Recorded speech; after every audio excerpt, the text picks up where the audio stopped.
자, 이제 눈 뜨시고, 사랑하고 축복합니다 할 차례잖아. 자, 시작. 사랑하고 축복합니다. 사랑하고 축복합니다.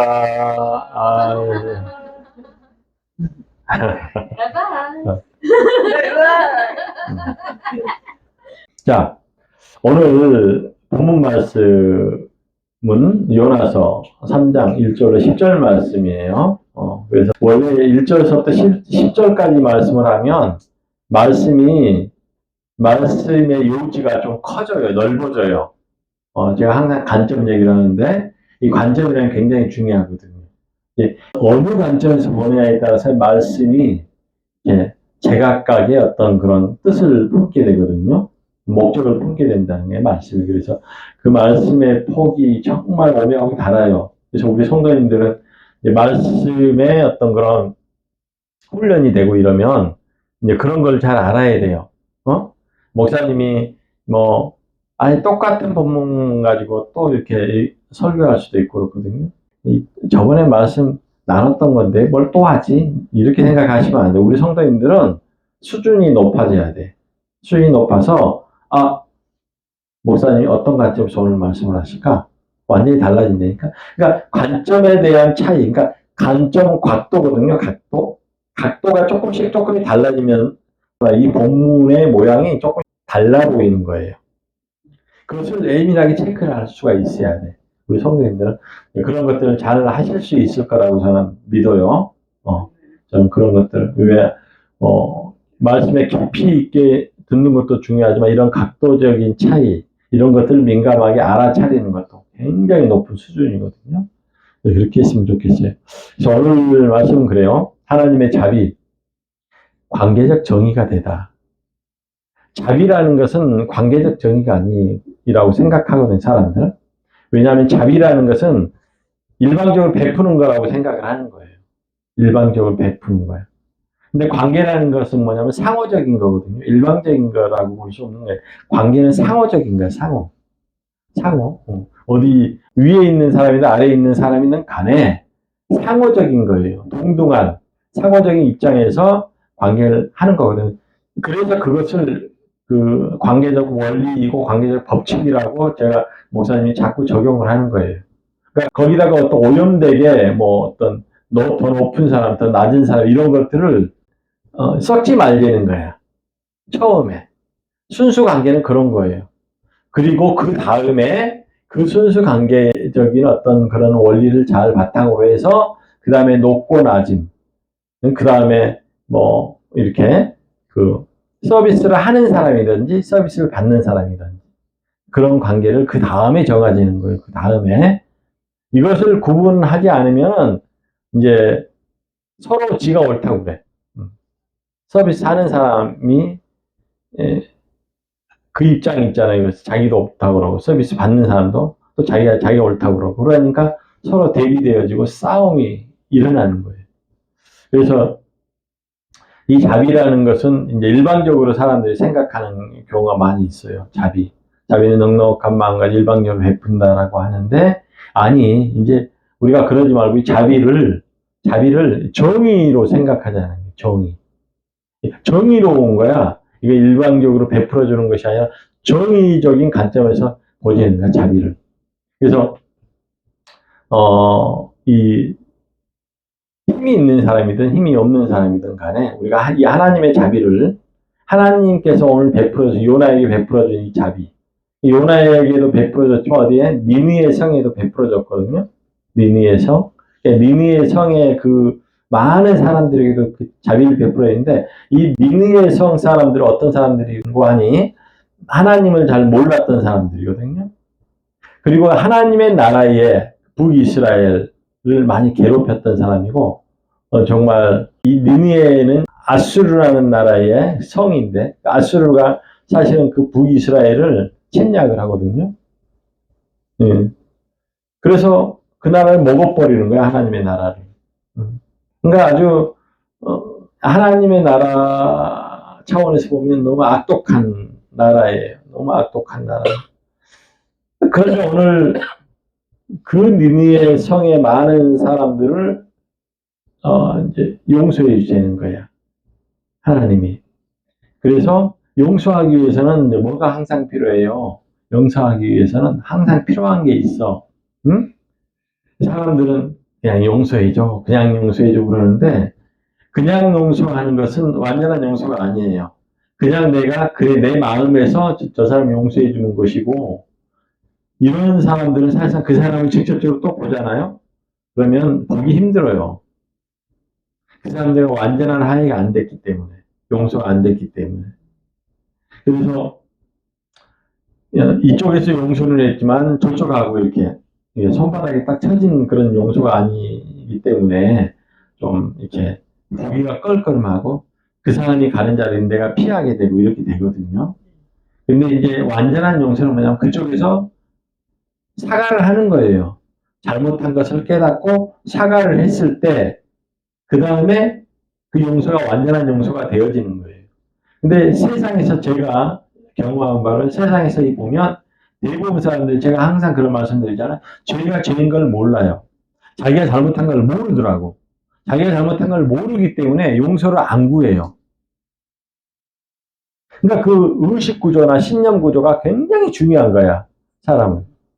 의식 구조가 자기 위주로 상처받아서 그 상한 상처에 의해서 자기 위주로 되어져 있는 사람들은 남과 대비해서 자기 잘못을 보지 않아요. 자기 위주로 잘못을 보기 때문에 절대 자기가 잘못한 걸 몰라요. 그래서 사과를 안 하는 거예요. 그러니까 세상 사람들은요, 다툼이 많고 갈등이 많은 거야. 내가 용서했다고 용서를 하고 했는데 또 저 사람은 그 용서를 모르니까 또다시 그런 것들을 반복적으로 하고 이러니까 나는 그 사람을 안 보려고 하는 거지. 왜냐하면 또 상처받으니까. 근데 저 사람이 내가 그 잘못한 것 같아요 라고 이렇게 용서를 딱 구하면 저 사람이 그걸 깨달았잖아요. 그럼 자기가 고치려고 할 거 아니야. 그러니까 실수로 또 그 일을 반복했더라도 그것을 아이고 내가 이러면 안 되겠네. 이렇게 얼른 알아차리잖아요. 그래서 이 회개라는 게 중요하다는 거예요. 회개가. 용서가 그래서 중요한 거예요. 용서의 회개. 자기가 사과하는 것은 자기 잘못을 알고 그것을 사과하는 게 굉장히 중요하다. 근데 이스라엘 백성은 하나님을 믿는 사람들이고 니느웨 백성들은 하나님을 안 믿는 사람들이야. 자기네들이 한 짓에 대해서 니느웨 성이 40일 후에 이제 무너질 거라고 이렇게 요나가 외치고 다니니까 그것을 믿는 거야. 왜냐하면 그 사람들은 하나님을 믿지 않지만은 어떻게 돼요? 자기 자신들의 잘못.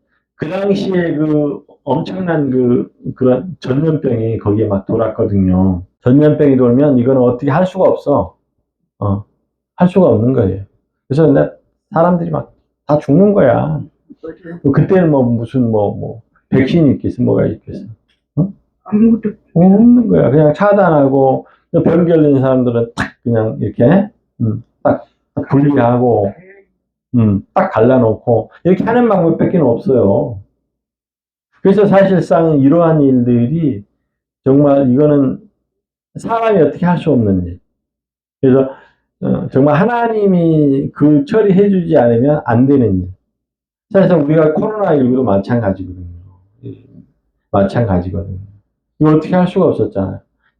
웬만한 것들은 다 이렇게 백신 만들어 빨리빨리 나죠. 코로나는 굉장히 특별한 그런 바이러스다 보니까 이게 어떻게 감당이 안 됐잖아요. 그러니까 니네 백성들은요 하나님을 몰랐음에도 불구하고 요나가 그걸 외치니까 금방 깨닫고 알고 해결을 하는 거예요. 즉 사람과 사람 관계에서 말하면 사과를 하는 거야. 그러니까 이쪽 사람은 사과해 줄 마음이 있으니까 사과하니까 그래 알았어 내가 사과 받아줄게 이러면서 용서가 상호 딱 되듯이 하나님도 마찬가지야. 너네가 잘못을 했는데 너네의 그 죄악을 회개해라. 돌이키라. 회개는 돌이키는 것까지거든요. 돌이킨다는 거야. 그냥 반성문 한 장 딱 쓰고 행동을 안 바뀌는 것이 회개가 아니야. 회개는 예를 들어서 내가 어떤 것을 잘못했어요 하나님. 앞으로는 제가 안 그렇게 하도록 할게요. 이러면서 몸까지 그 행동까지 돌이켜지는 것이 회개란 말이에요. 이 회개가 그렇게 쉬운 게 아니야. 그런데 믿지 않는 사람들이 회개하고 돌이키는 거야. 신기한 일이에요. 신기한. 자, 이제 여기까지 말씀을 드리고, 이게 굉장히 중요해. 이제 좀 깊이 있게 말씀이 들어간단 말이에요. 이제 여기까지는 좋아. 응?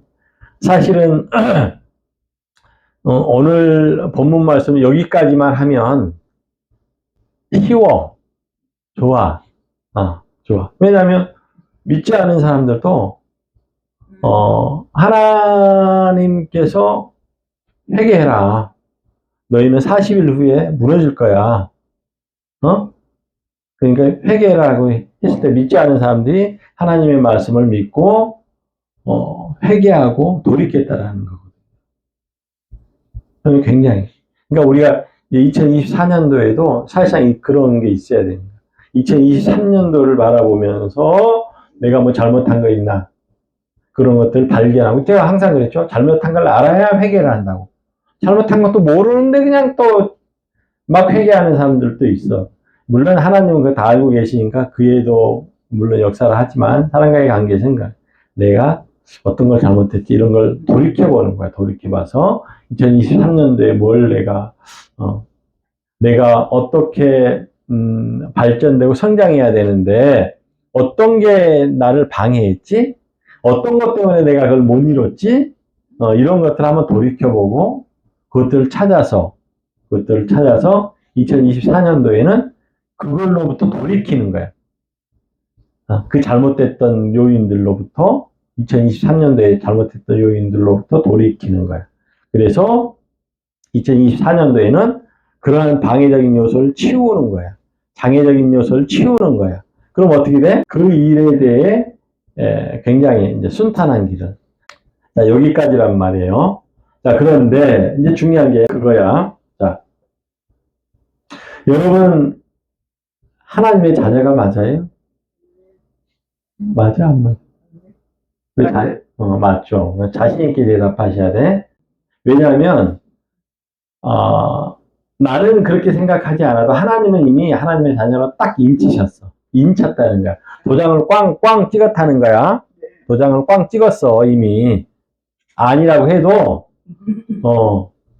도장을 꽝꽝 찍어서 그럼 우리는 하나님의 자녀인 거야. 그러면 하나님의 자녀는 어떠한 권세가 있냐? 권세가 있단 말이야, 권세가. 권세. 힘이 있어. 남들이 알아주든 못 알아주든 간에 권세가 있는 거야, 권세가. 권세가. 모든 물질 만물 중에 권세가 있다는 거야. 그 권세가 뭐냐? 권세가 있어. 그 권세가 뭐냐면 하나님께서 이 세상을 처음 창조하셨을 때 다 만드시고 맨 마지막에 하나님께서 우리 사람에게 권세를 줬어. 이 권세가 뭐냐면 용을, 하나님의 생명을 이렇게 불어넣어 주셨다는 거예요.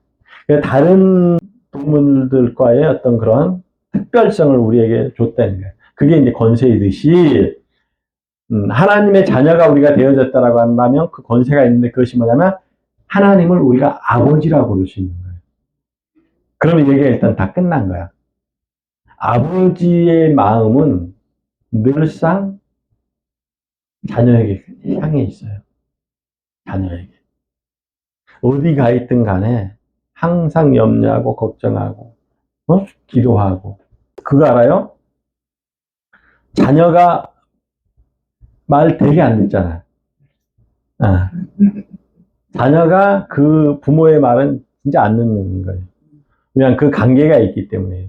그 안에 뭔가 이렇게 찐득찐득한 그런 관계가 있기 때문에. 그래서 청개구리처럼 항상 반대로도 막 하고 그래요. 왜냐 아버지의 사랑을 믿고 엄마의 사랑을 믿기 때문에 반대로 막 하는 거예요. 그걸 잘 알기 때문에 하나님은 지금도 너 임마 이리 와 이러면서 멱살 잡고 와서 그냥 너 여기 가만히 있어 너 이렇게 하지 않으시고 기도하고 간구하고 기도하고 간구하고 저의 영혼을 위해서 항상 보호해주고 이게 그 숲속을 가다가 말이야 늑대가 나타나려고 하는데 늑대로부터 보호해주고 말이야 어두운 캄캄한 밤에 밤길에 넘어지지 않도록 지켜 보호해 주시고 지켜 보호해 준다는 거예요. 지켜 보호해 줘. 눈에 보이지 않도록 그렇게 지켜 보호해 줘.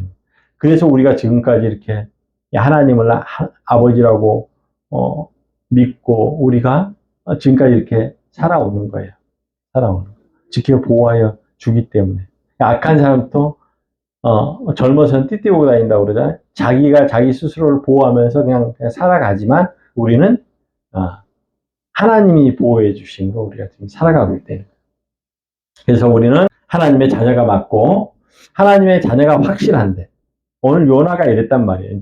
이제서부터 말씀을 잘 들으셔. 요나가 이랬단 말이에요. 요나는요, 북이스라엘의 선지자예요. 북이스라엘은 하나님의 나라이잖아요. 하나님께서 선택한 민족이고 선택한 나라예요.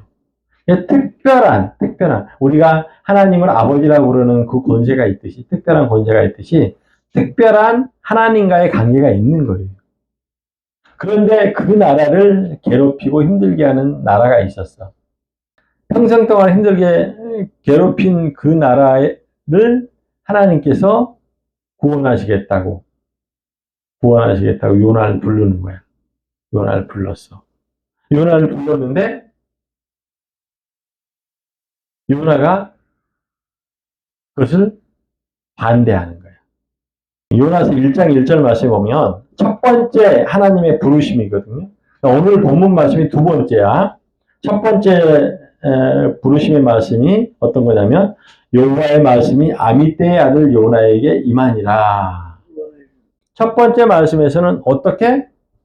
아미떼의 아들 요나에게 임해서 야, 너 니느웨에 가서 저들에게 회개하라고 외쳐. 이렇게 사명을 줬는데 그것을 반대해갖고 니느웨로 가라고 하는 것을 반대로 다시스로 가는 거야. 다시스로 가게 되는 거야. 그러니까 하나님의 명령에 불복종한 거야. 근데 요나는 누구예요? 선지자야. 사명자야. 사명받은 자는요, 하나님께서 가라는 대로 가야 되는 거예요. 근데 요나는 반대로 가는 거예요. 다시스로 가는 거예요. 이 다시스가 어떤 것이냐면, 거기는 철 같은 거, 이런 세공, 그 당시에는 철로 만든 그 무기들, 뭐 이런 것들이 많았던 그런 도시였거든요. 그 다시스로 가려고 하는 그 목적이 뭐야? 에? 목적이 뭐야? 무기 같은 거 수입해 와서 그냥 우리가 빨리 무장을 해야 돼. 이러면서 그쪽으로 가려고 하는 거죠. 가다가 풍랑을 만나가지고 제비뽑기를 했는데 이제 요나가 문제인 거야. 그러니까 그 배 안에 있는 사람들이 큰일 났다. 빨리 이 사람만 던지면 우리는 살아날 거야. 구원받을게 이러고서 요나를 바닷속으로 던져버리는데 마치 하나님이 예비해 놓으시. 바닷속에 던지면 죽는 거야, 그냥. 큰 물고기 없으면 죽는 거예요. 요나는. 그런데 하나님은 뭐야? 아까 그랬죠? 보호하죠. 물로부터 보호, 풍랑으로부터 보호하는 거. 이것이 뭐야? 큰 물고기를 딱 예비하셨다는 거야. 큰 물고기. 그러니까 큰 물고기에 탁 해서 그걸 받았는데, 그렇게 해서 여기까지 왔어.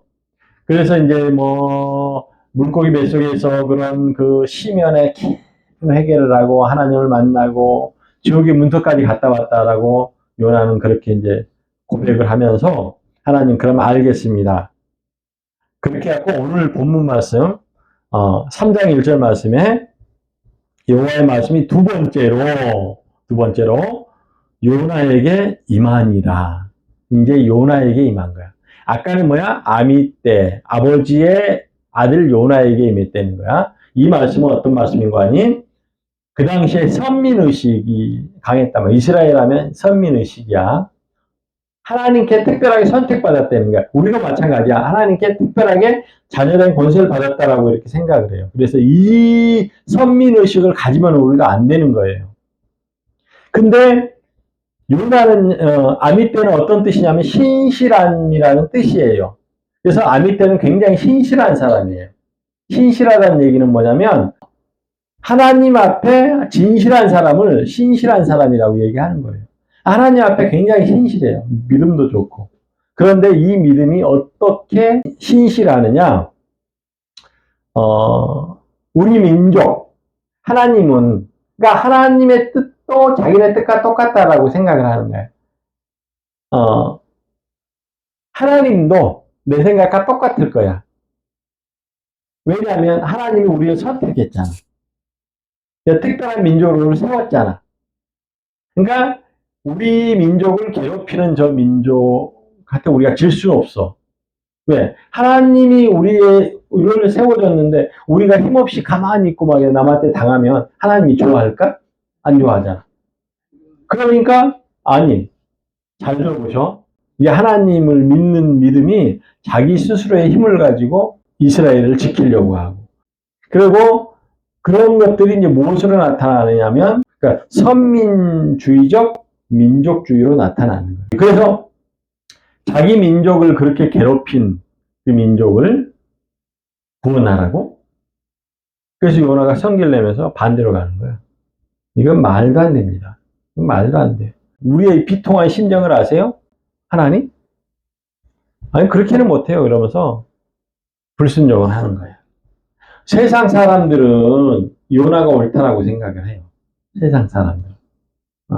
근데 이것은 하나님의 역사거든요. 하나님의 어떤 역사야? 하나님의 구원의 역사란 말이에요. 하나님의 구원의 역사 가운데 그런 관점으로 봐야 된다는 거야. 하나님께서 이스라엘만 구원하고자 하는 것이 아니라 이스라엘을 한 모델로 삼아서 모든 만민을 구원하시고자 하나님은 그런 큰 뜻을 가지고 계시단 말이에요. 근데 그 민족주의에 빠지고 선민주의에 빠지게 되면 하나님의 큰 뜻은 보지 않고 자기네들 위주로 하나님을 만들어요. 하나님의 뜻을 자기네들 뜻에 맞춰서 맞추려고 하는 거예요. 우리가 예전에 보면요, 예, 그 토속신앙 같은 거 있잖아. 뭐 미신, 뭐, 이런 게 다 뭔지 아세요? 신을 믿는 거잖아요, 미신. 근데 그게 다 뭔지 아세요? 자기네들이 신을 만드는 거야. 자기네들이 신을 만들어요. 우리 동네에 뭐 200년 된 나무가 있어. 200년 된 나무를 신으로 만드는 거예요.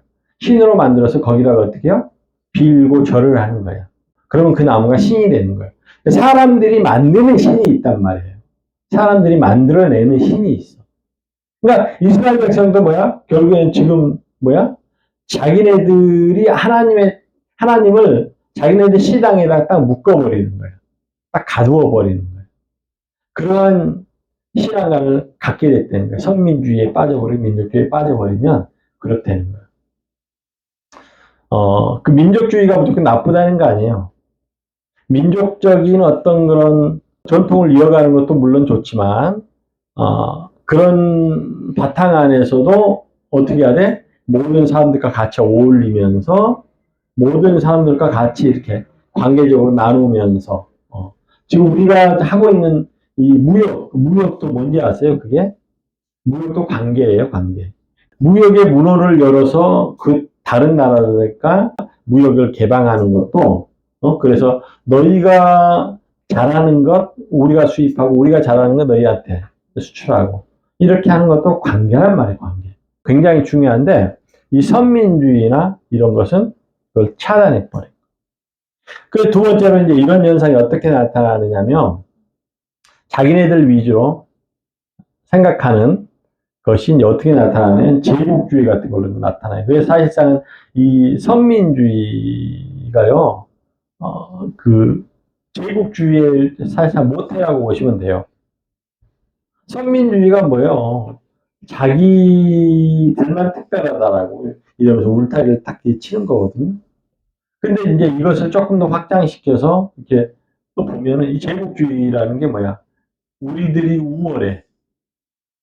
그러니까 너희들은 우리의 통치를 받아야 돼. 이러면서 다른 나라를 침략하는 거거든요.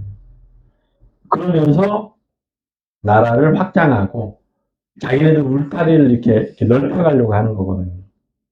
그러니까 어떻게 보면 이렇게 문호를 개방해서 모든 나라의 어떤 그 관계적인 어떤 그런 것들을 하려고 하는 것이 아니라 관계는 서로 동등한 나라와 나라가 동등한 상태에서 우리가 훌륭하잖아요. 우리가 훌륭한 부분이 있잖아요. 우월한 부분이 있잖아요. 그럼 그것을 이렇게 수출하고 수입하고 이러면서 하는 것이어야 되는데 이 제국주의는 뭐야? 아니야, 우리가 우월하니까 우리 테두리가 있어. 우리 민족성이 우월해. 네? 그러니까 우리 민족이 너희를 다스려야 돼. 그래서 너희는 2등 국민이야. 너희는 3등 국민이야. 이러면서 그것을 청을, 그러니까 자기네들 이 바운드 라인을 딱 치는 거예요. 울타리를. 이게 사실상 선민의식의 어떤 그 원리에서 나온 거예요, 이게. 그래서 제국주의도 관계적이지가 않고 선민주의도 관계적이지가 않아요. 관계적인 어떤 그런 국가 운영 체계라고 봐서는 안 되는 거예요. 근데 지금 요나도 마찬가지거든요. 요나도 굉장히 신실한 사람이 좋아요. 하나님이 부를 정도면 그 사명을 줄 정도면 엄청나게 신실한 사람이거든요. 그럼에도 불구하고 이 어떤 선민주의, 자기네들의 어떤 특별성에 빠져버리게 되면 하나님의 진짜 뜻을 잘 못 봐요. 그러니까 우리가 어떻게 해야 되겠어? 하나님의 자녀야. 특별한 권세를 받았어. 아버지라는. 하나님이 내 아버지잖아. 이러면서 남들을 무시하고 남들을 차별하고 그러면 안 된다는 거예요. 응? 그런 사람 있잖아요. 내가 교회를 50년 다녔잖아. 이러면서 은근히 사람을 차별하는 그런 경향이 넌 아직 멀었어. 이런 생각 자체가 굉장히 위험한 생각이에요. 하나님이 너를 인정하는 그 자녀의 권세하고는 조금 거리가 있어요. 그러니까 우리가 이런 것들이 실생활에서의 타락이거든요.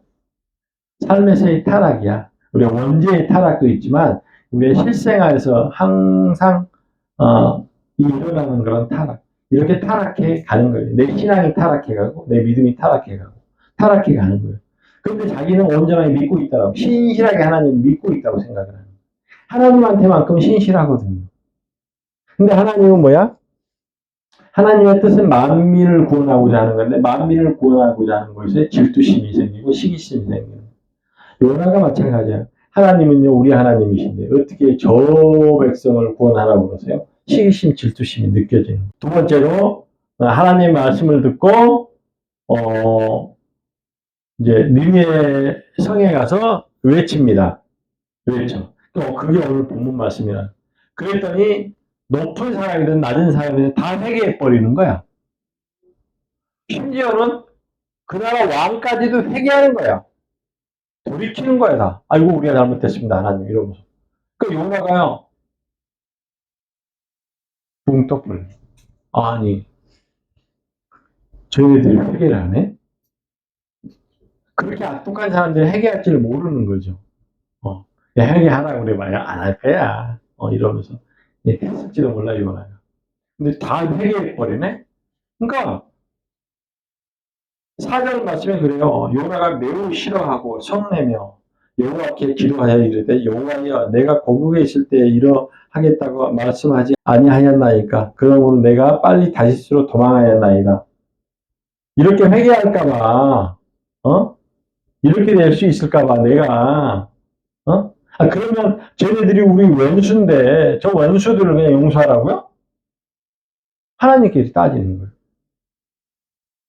우리는 우리의 감정과 분노와 우리의 원망과 우리의 한이 있다고 하더라도 하나님의 뜻 안에 우리가 우리의 생각과 마음을 돌이켜야 돼요. 돌이켜야 돼요. 사실은. 이게 진짜 정의라는 거예요. 진짜 정의 중에 어떤 정의? 자비의 정의. 그래서 오늘 본문 말씀이 그거요. 하나님의 자비가 세상 가운데 와서 이 세상의 정의가 되어졌다는 관계적 정의가 되어졌다는 거예요. 자비는 관계적 정의가 되어져야 된다. 일반적으로 자기네들 테두리를 치고 우리가 월등하잖아.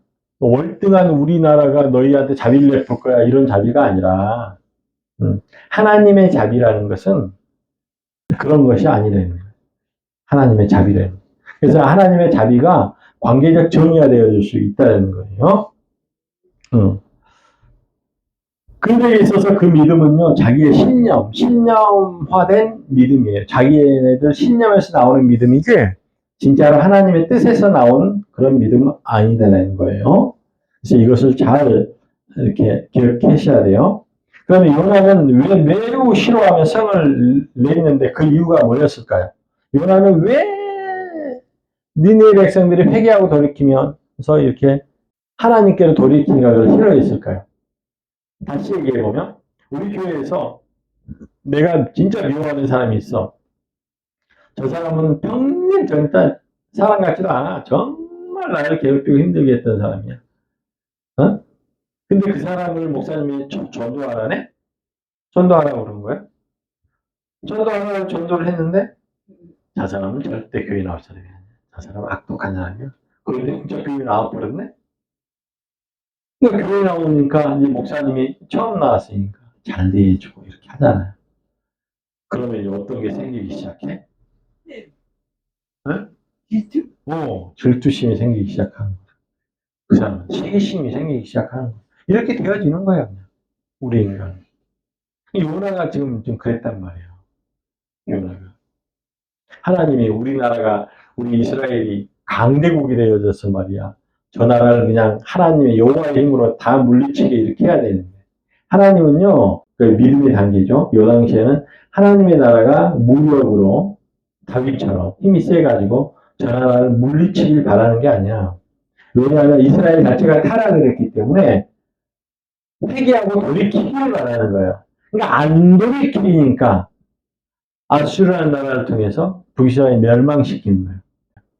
그러니까 내가 우리 가정이 좀 안 좋아지더라도 그게 하나님의 뜻이라면 그걸 받아들이셔야 돼요. 중요한 건 뭐냐면 내가 하나님의 뜻을 찾아서 내가 하나님의 뜻으로 돌이키는 거야. 그러면 그게 그 진노가 빨리 멈춰요. 하나님의 진노가 가지 않고 하나님의 어떤 그런 진노가 우리 가정에 임하지 않도록 하나님의 뜻을 빨리 찾아가지고 항상 겸손한 사람이 되어지고 이러면 진노가 우리에게 안 오죠. 왜? 하나님은 우리를 살리려고 하고 우리를 축복 주시려고 하기 때문에 진노가 안 와요. 그냥 하나님의 뜻에서 우리가 멀어지기 시작하면 하나님 믿는다고 하면서도 멀어진다니까. 아, 그렇게 되어지게 되면 얼른 알아차리고 하나님 자복하는 거죠. 자복한다는 것은 뭐야? 내가 내 죄를 발견했다는 뜻이거든요. 그래서 그 발견한 뜻은 하나님 제가 이렇고 이랬는데 제가 진짜 몰랐어요. 그런데 알고 보니까 이런 잘못이 있었어요. 이런 자복하는 거죠. 이런 게 중요하다는 거예요. 그래서 하나님의 자비의 정의는 뭐요? 사랑에 근거한 자비라는 거예요. 그래서 사랑의 근거가 되어지지 않은 자비는 제국주의처럼 하나님의 자비가 근거되어지지 않은 제국주의 같은 경우는 그건 하나님의 자비라고 볼 수 없어. 그건 정의라고 볼 수가 없는 거예요. 응? 그래서 하나님의 사랑에 근거한 자비가 정의로는 하나님의 자비가 되어진다는 거예요. 정의로 하나님의 자비가. 그래서 하나님께서 행하시는 자비의 정의는 옳고 그름에 대비되어지는 것이 아니라 옳고 그름. 아니 자비를 베푸는데 뭐 옳고 그름을 대비하냐고. 옳고 그름을 대비하면 심판을 하는 거지. 판단해서 심판해 버리는 거지. 옳고 그름을 대비하면 사랑을 항상 대비한다는 거야. 사랑은 뭐야? 너는 죄인이고 넌 잘못됐어. 근데 그 잘못된 걸 내가 자비를 베풀어 줄게. 이렇게 하는 게 사랑이잖아. 그래서 옳고 그름을 대비하는 것이 아니라 사랑을 대비한다는 거. 꼭 기억. 그래서 자비는 사랑의 속성을 가지고 있어요.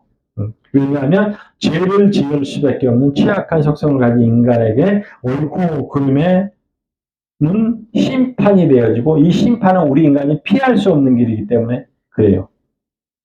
그래서 하나님의 자비의 정의는 돌이키는 자에게는 자비를 베푸는 그런 과정들이 필요하다는 거예요. 과정들이. 여러분 우리는요 사실은 알고 보면 무수히도 많은 그 다른 대상들과의 관계를 통해서 살아가요. 그러면서 많은 갈등을 빚고 그 가운데 통제하려고 하는 사람이 있고 통제당하려고 하는 사람이 있어. 통제당하지 않고 싶지만 통제당하는 사람이 있고 통제하려는 사람이 있단 말이에요. 이러한 가운데 우리의 인생들은요 원망과 분노로 가득 차 있어. 우리가 사실 지금 이 세상 사람들이요 원망과 분노로 가득 차 있다니까. 왠지 아세요? 끊임없이 전쟁이 일어나잖아요. 전쟁이 한번 일어나면요 그 사람들 마음에 사람들 눈에는 원망과 분노가 가득 차는 거예요. 그냥 억울한 일들이 너무 많은 거야. 이유가 너무 많지만 그 이유에 따라서 너무 억울한 일. 그래서 이 세상에는요, 엄청나게 깔려있고 사람보다 더 많이 깔려있는 게 원망과 분노야, 한스러움이야, 비통함이야. 이런 것들이 바닥에 깔려있는 거야, 온 천지에 지금. 그런 다음에 이걸로 인해 생겨지는 게 뭐야? 혐오와 차별. 혐오함과 차별이 많은 데 있어요, 세상에. 그래서 전쟁을 하는 거예요. 그래서 싸움을 하는 거예요. 그래서 질투심을 갖는 거예요. 그래서 시기를 하는 거예요. 이러한 역사 속에 살아온 우리가 기억해야 할 것이 있어. 꼭 기억해야 될 것. 응? 오늘 말씀에서 그 기억을 잘 하시겠지만 정리를 해드리려고 하는 거예요. 우리는 죄로 인해 심판을 받을 수밖에 없다라는 그런 존재라는 것을 꼭 기억해야 되고 우리의 옳고 그름은 각자의 입장에 매여 혼란에 빠져 있게 되는 거예요. 옳고 그름 자체가 네?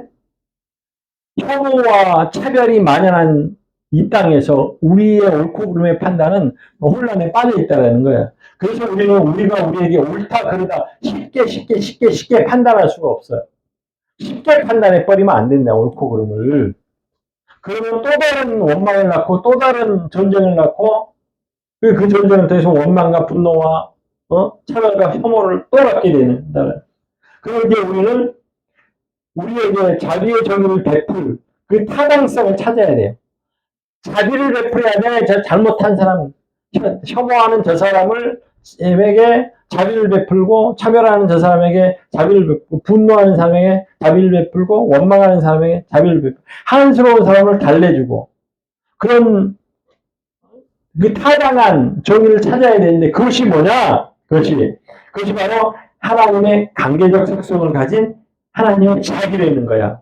우리는 하나님의 자비를 우리 안에 채워넣으려고 우리 노력해야 돼요. 옳고 그름 판단하려고 하고 남을 때리고 남을 미워하고 하는 것을 찾으려고 하는 것이 아니라 하나님의 사랑의 속성인 그 자비를 우리는 찾아서 우리 안에 넣고 이것을 통해서 우리가 정말 삶의 지표가 되어지고 통치의 지표가 되어져야 돼요. 나라를 다스리는 거에 지표가 되어져야 된다. 그래서 마지막으로 여러분은 우리 모두는 하나님의 자비에 귀를 기울여야 되고 또 하나 양심을 기울여야 돼요. 양심을 기울여야 돼요.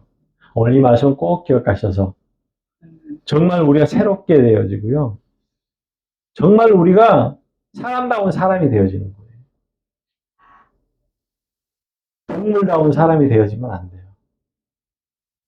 사람다운 사람이 되어져야 돼요. 사람다운 사람이 뭐야? 하나님의 자비에 사랑을 뿜는 사람. 동물다운 사람이 뭐야? 남을 판단하고 죽이고 그래서 나보다 약한 사람들에게 원망과 분노를 심어주는 이것이 동물다운 거예요. 동물다운. 그래서 우리는 하나님의 자비 이거 꼭 기억하시고 하나님의 자비에 귀를 기울이시고 양심을 기울이시는 우리 모두가 되어야 돼요. 할렐루야. 오늘 말씀 다 마쳤습니다.